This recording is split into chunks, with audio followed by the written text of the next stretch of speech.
You know what's terrifying? Some people haven't cried in years, not because life has been easy, but because somewhere along the way they learned their emotions were inconvenient. So they mastered two words: I'm fine.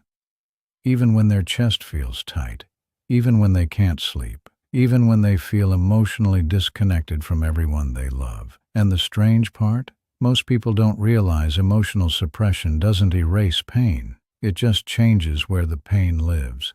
Sometimes it becomes anxiety, sometimes burnout, sometimes numbness, and sometimes the body starts screaming what the mind refuses to say.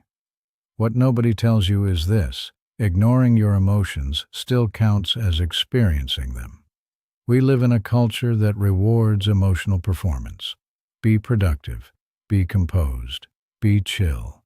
Don't be too sensitive. So people become experts at emotional camouflage, smiling while exhausted, laughing while depressed, saying it's all good while silently unraveling inside. Psychologists call this emotional suppression, when the brain learns that expressing emotion feels unsafe. For some people, it started in childhood. Stay quiet. Don't cry. Handle it alone.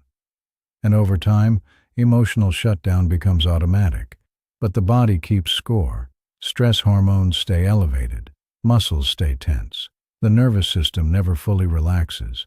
That's why unprocessed emotions often show up physically. Headaches, fatigue, jaw tension, gut problems, exhaustion. The emotion never disappeared. It just moved underground. There's a moment many people secretly relate to. You're alone at night. The room is quiet. Your phone is finally off, and suddenly you feel something. Not even a clear emotion, just heaviness. And instead of sitting with it, you distract yourself immediately. Another video, another scroll, another busy day tomorrow. Because feeling everything at once after avoiding it for years can feel overwhelming.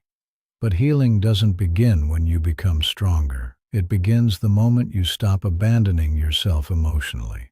The moment you say, maybe what I'm feeling deserves attention, not judgment. Because emotions are not weaknesses. They are signals, needs, parts of you asking to be heard.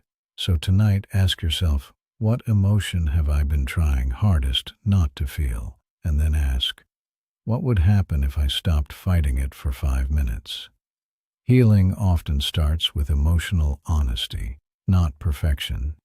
People don't burn out only because they work too hard.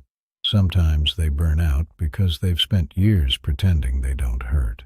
Maybe real strength is finally allowing yourself to feel what's been waiting underneath the words, I'm fine.